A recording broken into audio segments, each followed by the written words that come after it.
সংস্কার ও দ্রুত নির্বাচনের বিষয়ে বিএনপি ও জামাতের একই চাওয়া।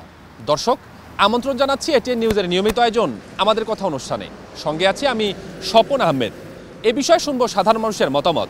তবে তার আগে এ বিষয়ে প্রচার হওয়া এটিএন নিউজের একটি প্রতিবেদন দেখতে চাই।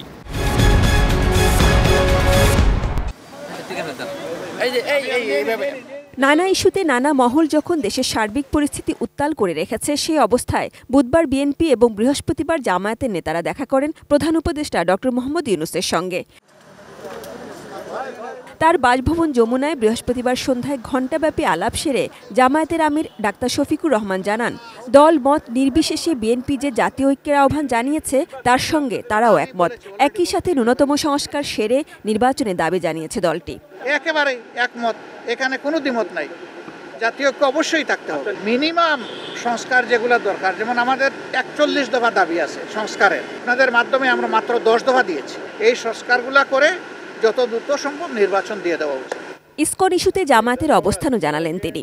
আমরা শুধু ইসকন না, আমরা বলেছি জাতীয় স্বার্থের বিরুদ্ধে যারাই যাবে তাদের ব্যাপারে পদক্ষেপ নিতে হবে।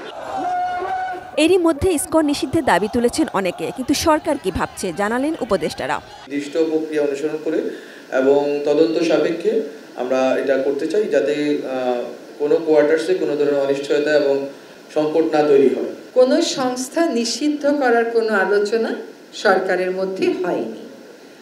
দাবি অনেকেই উঠতে পারে। সন্ধ্যায় ফরেন সার্ভিস একাডেমিতে প্রধান উপদেষ্টার প্রেস উইং আয়োজিত সংবাদ সম্মেলনে দুপুরের উপদেষ্টা পরিষদ সভার বিস্তারিত জানাচ্ছিলেন তারা। প্রশ্নের জবাবে উপদেষ্টা সৈয়দা রিজওয়ানা হাসান জানান, সমন্বয়কদের নিরাপত্তার ব্যাপারে গুরুত্ব দিচ্ছে সরকার।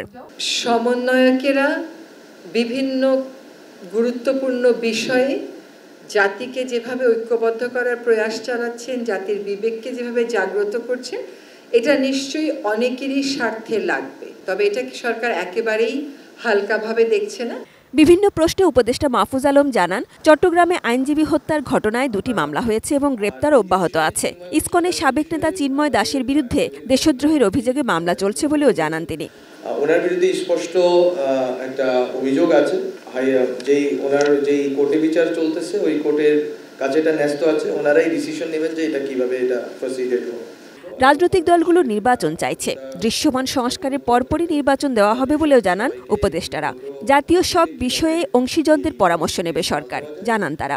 ধর্মীয় নেতৃত্ব আছে, এছাড়াও যারা সংখ্যাগরিষ্ঠ ধর্মীয় নেতৃত্ব আছে, সবাইকে আমরা রিচ করার চেষ্টা করেছি এবং পরামর্শের কেন্দ্রবিন্দুতে আছে ঐক্য এবং সব স্টেক হোল্ডারদের সাথে মিলে যাতে আমরা কথা বলি, এবং এই ক্ষেত্রে সরকার আন্তরিক। সংস্কারের একটা দৃশ্যমান প্রক্রিয়া হওয়ার পরেই নির্বাচন হবে। যে কোনো ধরনের সাম্প্রদায়িক উত্তেজনা এবং উগ্রতা কিভাবে রুখে দেওয়া যায়, উন্মত্ততা কিভাবে রুখে দেওয়া যায়, এই সম্বন্ধে সকলের সহযোগিতা ডক্টর মোহাম্মদ ইউনূস কামনা করেছেন। Sajida Sweety, ATN news, Dhaka. দর্শক, এতক্ষণ প্রতিবেদনটি দেখলাম। এবারে চলুন এ বিষয়ে সাধারণ মানুষ কি বলছে তা জেনে নেই। সুষ্ঠু নির্বাচন দেওয়ার জন্য যে পরিবেশ সৃষ্টি করা হয়, সেই পরিবেশ সৃষ্টি করে সুষ্ঠু নির্বাচন দেওয়া হোক। কারণ সেই পরিবেশ না আসলে সুষ্ঠু নির্বাচন হবে না। সুষ্ঠু নির্বাচন না হলে দেশে পুরোপুরি গণতন্ত্র আসবে না, এবং গণতান্ত্রিকভাবে যদি সরকার প্রতিষ্ঠিত না হয় তাহলে আপনার দেশের কোনো শান্তি আসবে না। অন্তর্বর্তীকালীন সরকার, বর্তমান যে সরকার আছে, এটা কারো পক্ষপাতিত্ব সরকার নয়, এটা সাধারণ জনগণের সরকার। সবার সমর্থন নিয়ে তারা ক্ষমতায় আসছে এবং এটা আন্দোলনের ফসল। সেই জায়গা থেকে তাদের উচিত সংস্কার করে নির্বাচনটা দেওয়া। এই প্রজন্ম কেউ নির্বাচন চাচ্ছে না। যে প্রজন্মর হাতে এই সরকারের পতন হয়েছে, এই প্রজন্মর কেউ নির্বাচন চাচ্ছে না। নির্বাচন চাচ্ছে রাজনৈতিক নেতারা, কারণ তাদের এমপি হওয়া দরকার, তাদের ক্ষমতায় যাওয়া দরকার। 15 বছর ওরা ঘুমিয়েছিল, ওরা কিচ্ছু করতে পারে নাই, জনগণকে মাঠে নামাইতে পারে না। জনগণকে মাঠে নামাইছে এই ছাত্র জনতা, এই তরুণ, এই কিশোররা। তাদের প্রতি সম্মান রাখতে হবে, তাদের প্রতি শ্রদ্ধা রাখতে হবে। তাদের প্রতি সম্মান রেখে, শ্রদ্ধা রেখে, খুনিদের বিচার করে, ফ্যাসিস্টদের বিচার করে তারপর আমাদের নির্বাচনে যেতে হবে। নির্বাচনে তো তারা হওয়ার কিছু নাই। নিরপেক্ষ সরকার আছে এখন, যেহেতু এটা ছাত্রদের পক্ষে একটা সরকার।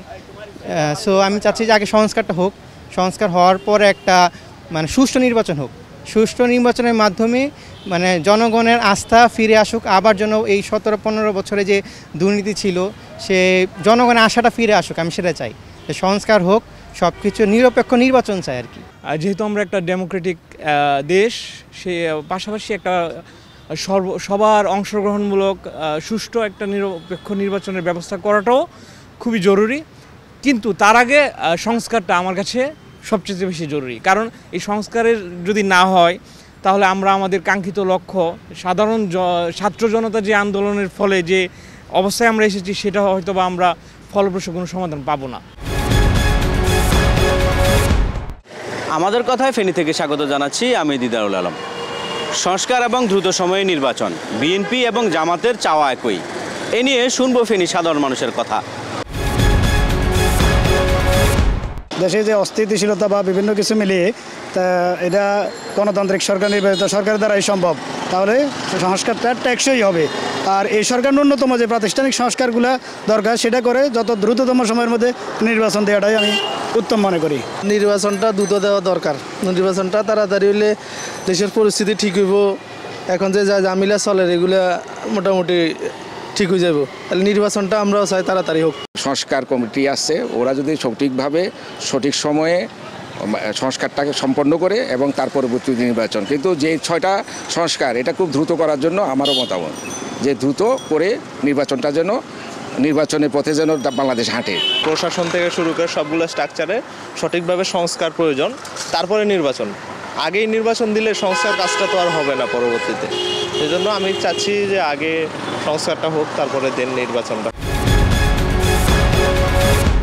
আমাদের কথায় বগুড়া থেকে স্বাগত জানাচ্ছি আমি চপল সাহা। আপনারা জানেন বিএনপি ইতিমধ্যে নির্বাচনের জন্য দাবি জানিয়েছে।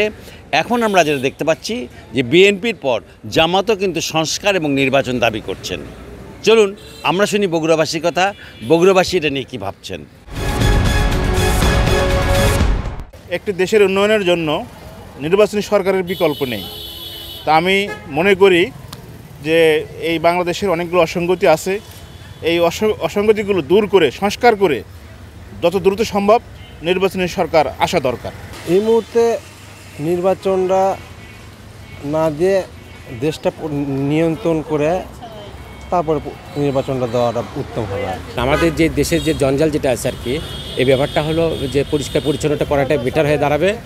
তবে নির্বাচনটা মনে হয় সংস্কারটা হওয়ার পরেই নির্বাচনটা হওয়া উচিত। স্বৈরাচার যে অবস্থায় চলে গেছে, দেশ তো একবার অগোছালো রেখে গেছে। এই মুহূর্তে মনে হয় সংস্কার আগে প্রয়োজন, সংস্কার করে তারপরে যত সম্ভব তাড়াতাড়ি নির্বাচন দেওয়া দরকার। দর্শক, এই ছিল আমাদের কথার আজকের বিষয়। এতক্ষণ আপনাদের সঙ্গে ছিলাম আমি স্বপন আহমেদ। আবারও নতুন কোনো বিষয় নিয়ে নতুন কোনো জায়গা থেকে যুক্ত হব।